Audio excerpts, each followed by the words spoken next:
Hey there. The Paris Olympics are almost here, and we can't wait to celebrate Team South Africa. Back home, we're watching games of our own, a tit-for-tat between Julius Malema and Cyril Ramaphosa, a cat-and-mouse game between the taxman and a shady reality TV star, and a guessing game over whether a Miss South Africa contestant is South African enough. Also, the rollout of a new anti-HIV jab is set to even the playing field, while the second coming of Trump might signal the end game to U.S. foreign policy. So let's dive into your weekly update of empowering and easy-to-understand news, brought to you by myself, Verashni Pillay, and the Explained Akosa team. First up, our take. What makes a person South African? Is it familial ties, loving the culture, or simply being born here? A Miss South Africa finalist, 23-year-old Chidimai Vanessa Onwe Adachina, is facing a tsunami of xenophobia. Born and raised in Soweto, Adachina's father is Nigerian while her mother is of Mozambican ancestry. Despite growing up in Soweto, her inclusion has upset certain South Africans who want her disqualified. A notorious troll started a petition against Adachina, claiming she can't even speak our language, she knows nothing about our culture. Adachina, speaking to the Sowetan newspapers, said she wanted to use her story to unite South Africans, though she admitted the negativity has been tough to handle. She said, "You try so hard to represent your country and wear it with so much pride, but all these people are not in support of you. I don't want to end up saying something and then offend people." But here's the thing, we rarely see this kind of hatred towards South Africans like comedian Trevor Noah and actor Brighton Goma, whose fathers are Swiss, for example. We're dealing with Afrophobia here. Our country has been scarred by xenophobic violence. In May 2008, a wave of attacks left 62 dead. In recent years, movements like Operation Dudula, meaning to force out in Zulu, have formalized sporadic xenophobia-fueled vigilante attacks. This includes raiding businesses belonging to foreign nationals. Our politicians across party lines have capitalized on the seething hate of other Africans. Besides, being South African means embracing our complexity, diversity, and shared humanity. Adachina embodies this. Instead of focusing on her background, we should address the overrepresentation of Gauteng contestants in the pageant. 9 out of the top 16 finalists are from Gauteng. Down with Gauteng supremacy. Pansy. Moving on to our big story, Cyril's next challenge. Last week Thursday, minutes after we published the wrap, President Cyril Ramaphosa delivered his opening of Parliament address, the OPA. How rude of him. Kidding. As we promised, here's what you need to know. The speech called for unity and signaled that there would be no policy change. So what's next for this coalition government? Number one, keeping the U in the GNU. Although the government of national unity is backed by 70% of the MPs, keeping this coalition together while addressing the country's major issues will be like herding cats, difficult and potentially chaotic. Already, Uncle Gweezy and Auntie Helen are not getting along, according to a Sunday Times report, with the ANC national chairperson scolding the DA party chairperson for acting like a parallel president, saying Helen Zilla's behavior was the biggest risk to the GNU. Zilla has rubbished these claims, saying that they were the silliest things she'd ever heard. Next up, this is Ramaphosa's second and final term. The ANC will be voting for a new party president in December 2027. His deputy and likely successor, Paul Mashatile, will unlikely inspire or be able to keep together the GNU as Ramaphosa has. This is a major puzzle for the ANC to solve. And lastly, the opposition. The biggest news out of the OPA and subsequent debates by opposition parties is just how impoverished the opposition is. Instead of taking on Ramaphosa's policies, the EFF leader Julius Malema insinuated that Ramaphosa was an apartheid collaborator, questioning his credentials and past actions. He said, "We grew up being told some of you were collaborators, but we gave you the benefit of the doubt. It now makes sense that despite the apartheid regime being so oppressive against all freedom fighters, you peacefully and uninterruptedly attended university, and you were given your first job by the ambassadors of apartheid capitalism and colonialism." Now, on Monday, Ramaphosa responded to the response to his speech, just one response after the other with these things, and he called out Malema for his lack of factual accuracy, urging him to understand the history of the National Union of Mine Workers, which Ramaphosa co-founded in the 1980s. The EFF, known for disrupting, heckling, and even brawling in Parliament, will need to start behaving like a real opposition and avoid the clown show. Moving on, Ma Mkhize's millions.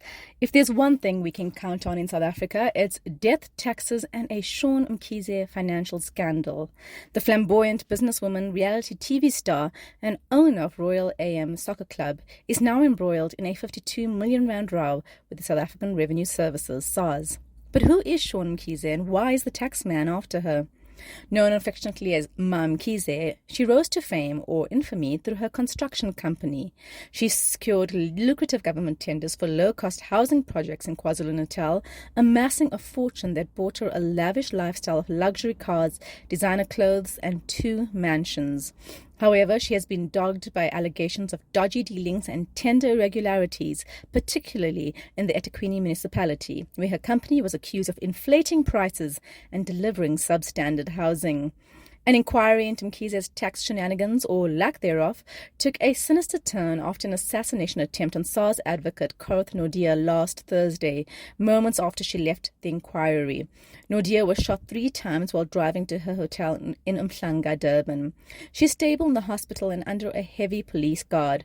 Her boss, SARS Commissioner Edward Kisveta, condemned the shooting, saying the institution would not be, quote, intimidated by such acts of crime and cowardice, close quotes.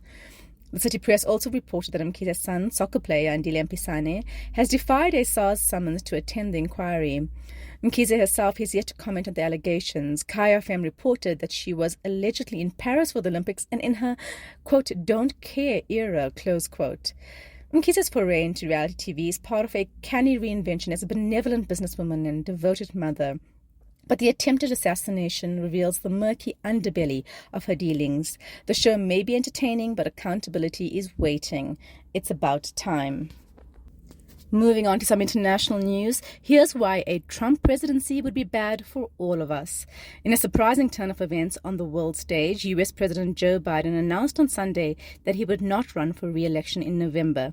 The 81-year-old's poor debate performance convinced Democratic Party leaders that his chances of beating Donald Trump again were too low. He will continue to serve as president until the end of his term and has given his endorsement to Vice President Kamala Harris. The rest of the Democratic Party has quickly rallied around her. However, concerns about Trump's chances persist. He enjoys a lot of support on the African continent too, which is surprising to say the least. Despite calling several African countries shithole countries in 2018, a 2020 Pew Research Center report showed 65% of Kenyans and 58% of Nigerians viewed him favorably, along with 42% of South Africans. Who are you guys? Trump's return could undermine the advancement of democracy in Africa, according to Etse Sinkaku, a senior lecturer at Accra's University of Media Arts and Communications. Here's what could be at stake. Number 1, reproductive rights. Under the Republican global gag rule, foreign NGOs that seek U.S. funding must agree to stop providing abortion-related services or advocating for the expansion of abortion access. This puts millions of women who rely on U.S. aid for health care at risk. Secondly, America's first policy threatens global stability. Trump aims to bring back jobs to America by imposing steep tariffs on imported goods, but this stance backfires on the U.S. economy. Countries that export to the U.S., especially the developing ones, also suffer under this policy. In addition, the U.S.-China trade war during Trump's previous term led to increased tariffs impacting global markets. Developing nations found themselves caught in the crossfire with shrinking export markets and stalled economic growth. A repeat of this scenario would be disastrous for a world still recovering from the 2020 pandemic. Finally, there's global politics. Republicans want to withdraw funding to a war-torn and under-attack Ukraine. This could leave Ukraine vulnerable and Europe destabilized. Trump has also challenged the US's commitment to NATO and military support, raising concerns about US reliability in NATO, especially given the alliance's role as a counterbalance to Russia's aggression.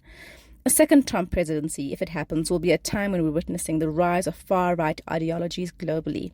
Here's hoping the Democrats can get their house in order to stop Trump and his hyper-conservative buddies.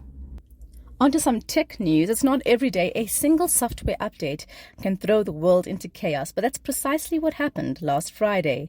The chaos began when CrowdStrike, a cybersecurity company based in Austin, Texas, published a flawed update for its Falcon sensor software on Thursday. Designed to detect and prevent hacking attempts, the update instead caused Windows computers to crash and enter an endless reboot cycle, which caused the dreaded blue screen of death. The effects were felt instantly and globally. Airlines grounded flights from the US to Australia caused massive delays and cancellations. 5 major US airlines, including American and Delta, were affected. In the US, 911 lines went down in multiple states, hampering emergency response services. And hospitals, including those in the UK's National Health Services, had to cancel non-critical surgeries. And finally, UPS and FedEx experienced significant delays impacting supply chains and last-mile deliveries.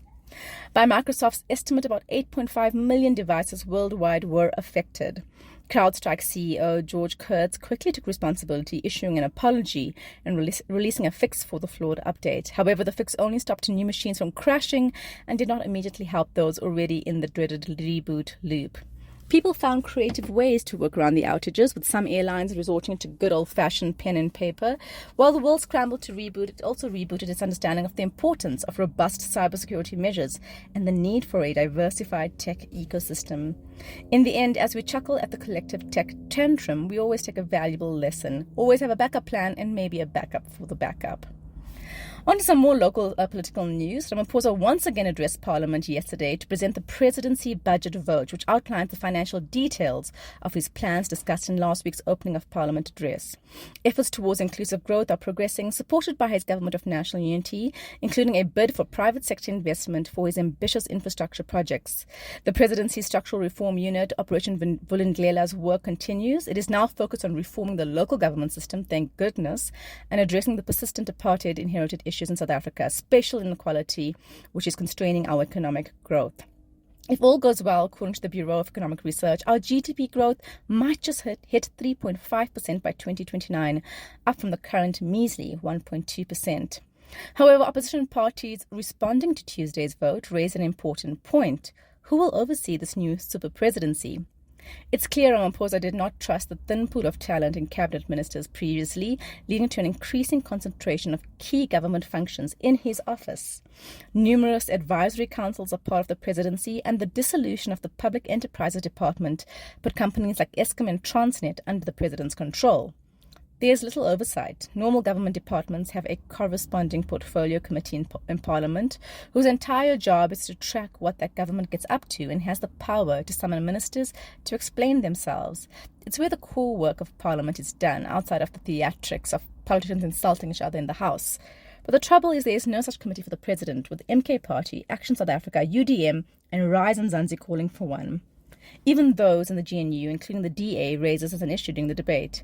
For his part, Ramaphosa welcomed ongoing reforms to hold the presidency accountable, saying his office has nothing to hide. With such a centralized presidency, such reforms are crucial. From tomorrow, around 10,000 godlike athletes and about 10 million mere mortals will descend upon Paris for the 33rd Summer Olympic Games, the first in the city of love for 100 years. These games promise to be unique. Instead of building costly, brand new stadiums, Paris is using its historical and cultural landmarks. New sports such as 3x3, basketball, skateboarding, BMX freestyle, and breaking will be featured at the Parc Urbain and at the Place de la Concorde. Paris aims to host the greenest games ever, promising to halve the carbon footprint compared to London's 2012 games. Following Tokyo's lead, the city is using eco-friendly measures like cardboard beds in the Olympic Village, which will be recycled post-games. The 100 billion rand Olympic Village and an aquatic centre won't go to waste either. These will be repurposed into homes, a student residence, and office spaces after the event. Meanwhile, these Olympics have already been dubbed the conflict games due to ongoing global conflicts and political unrest. Athletes from Russia and Belarus are allowed to compete only as neutrals given the ongoing war in the Ukraine. The French government has deployed 20,000 soldiers and 35,000 police officers with additional support from international forces to ensure the safety of all participants and spectators, plus athletes. The war in Gaza could pose another significant challenge, with athletes from both countries competing. France itself has just emerged from a fraught election. Strikes and protests are a common feature of French political life, and labor unions or political groups could use the global stage of the Olympics to voice their discontent. While political and social tensions exist, the Olympics have always been a stage for more than just sports. These games might not solve all the world's problems, but they can remind us of our shared humanity and the power of coming together, even amidst conflict. Finally, there is some exciting news in the world of healthcare with big implications for South Africa. In 2022, the pharmaceutical giant VIIV Healthcare announced the release of CAB-LA, a long-acting injectable antiretroviral drug, ARV. Now, we've had this kind of treatment for HIV/AIDS for decades now, but what's new about this one is that you don't have to take it every day, unlike current treatments, which is a daily pill. It is administered every 8 weeks after the initial 2 doses given 4 weeks apart. It's a massive breakthrough as it's more convenient for people. Unfortunately, it's also super expensive for now. However, South Africa will receive 231,000 doses of the new drug, which was shown to be effective against HIV infections in clinical trials, which were carried out in 13 countries, including South Africa. By the end of the year, CAB-LA will be available in 867 government health facilities. Studies show it's popular, especially among young people, and could potentially prevent 52,000 new infections yearly. Up to 8.45 million South Africans live with HIV/AIDS. The government is optimistic that cheaper generics will soon become available. There's precedent here, of course. In spite of the AIDS denialism of the early Mbeki years, which caused untold damage, the ARV distribution program in South Africa is now the largest in the world. This donation should be seen as a major victory and a testament to the tireless work of those in the field. A South Africa finally free of HIV/AIDS won't be a mere dream for much longer. That's it from us at The Wrap, an award-winning product for Explain.co.za. Simple news summaries for busy people. The Wrap is sponsored by Explain's agency division. We specialize in content marketing for purpose-driven organizations, often with a pan-African reach. Mail info at Explain.co.za for a quote. Remember to share the love, tell your friends to sign up at explain.co.za/subscribe. Till next time, goodbye from the team.